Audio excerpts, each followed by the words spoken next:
আবারও এক আমার হিন্দু ভাইকে অপমানিত হতে হলো গরু বিক্রি করতে গিয়ে।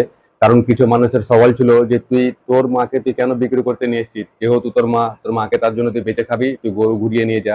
এই নিয়ে অনেক মানুষ তাকে অনেক কথা শোনালছে। ছেলেটার মুখটা দেখো, মুখটা দেখলে হয়তো আপনারা বুঝতে পারবেন যে কত অপমানিত হয়েছে মানুষের কথা শুনে।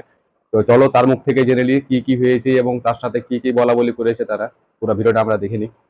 একটা উৎসব, তাই তোমরা এটা যেহেতু তোমাদের মাথা যে কালে, তাহলে তোমরা কেন হাটে বেচতে এনেছো? এটা আমরা খাবো না কেউ, তাও অসুবিধা নেই, কিন্তু তোমরা তোমাদের মাল নিয়ে তোমরা হাটে থাকুনি। যে গরু কিনবে না কোনো ব্যাপার না, তাতে তুই সাইজ ওকে সম্মানে তুই বলতে ভাই তো গরুটা নিয়ে চলে যাতে কোনো রাগারাগের বিষয় নেই, কারোর মনে কেউ কষ্ট দিও না। খাস করে এই একে অপরের ধর্ম নিয়ে কেউ কাউকে আঘাত করার চেষ্টা করবে না, এটা সবার কাছে আমার অনুরোধ। যেরকম আমরা ছিলাম ভাইচারা নিয়ে, সে ভাইচারা নিয়ে থাকো। আর একটা কথা হয়েছে কি ভাই, তোমাদেরকে বলছি যারা গরু নিয়ে আসছো বেচতে হাটে, যেহেতু গরু বেচা কেনা হয় না, তো কেন গরু নিয়ে আসবে হাটে? যেহেতু কুরবানি হবে না গরুর, আপনারা সবাই জানছেন এবং এটা গভর্নমেন্টের অর্ডার, গভর্নমেন্টের অর্ডার সবাইকে মানতে হবে।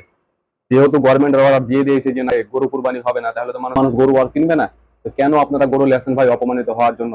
তো এটা তোমাদের কাছে বিশেষ অনুরোধ রইল আমার, কেউ হাটে আর গরু টরু নিয়ে আসবে এবং মানুষকে ধর্মের দোহাই দিয়ে কেউ কোনো আঘাত দিবা না, এটা সবার কাছে আমার অনুরোধ। আর ভিডিওটা বেশি বেশি করে শেয়ার করো, প্রত্যেক মানুষের জানকারি থাকা উচিত।